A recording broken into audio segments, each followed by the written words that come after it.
14 juillet, nous voici réunis pour la date la plus importante de notre calendrier républicain.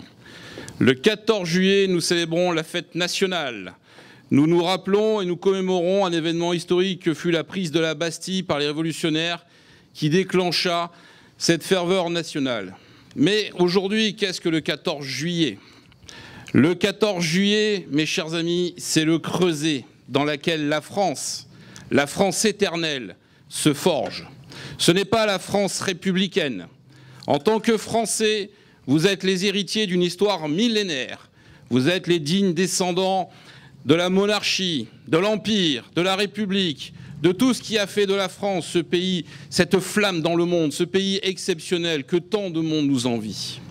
Et aujourd'hui, le 14 juillet, c'est l'occasion pour nous de rappeler notre fidélité au drapeau, notre fidélité aux valeurs de la France et surtout le lien indissociable qui est le nôtre avec nos armées, fer de lance de la République, fer de lance de la nation française.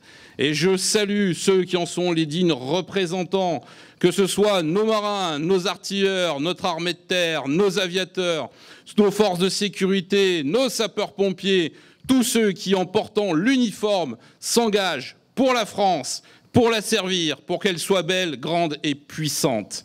Car oui, mes chers amis, la France se doit d'être puissante. Puissante pour défendre ses idéaux, pour défendre ses intérêts et plus que tout pour protéger son peuple. Mais la puissance ne se décrète pas par des mots. La puissance ne se décrète pas par des discours vides de sens, des mêmes qui jadis ont démantelé nos forces armées, nos usines d'armement, qui aujourd'hui nous expliquent qu'il faut les reconstituer.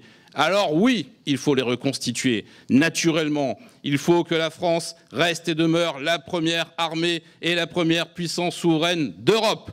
Il faut qu'elle soit une puissance mondiale. Il faut que sa marine monte aussi en puissance. Car c'est simplement comme ça et uniquement ainsi, en nous battant et en nous engageant, que nous resterons ce que nous sommes et que nous serons à la hauteur de ce pays que nous ont légué tant de générations sacrifiées.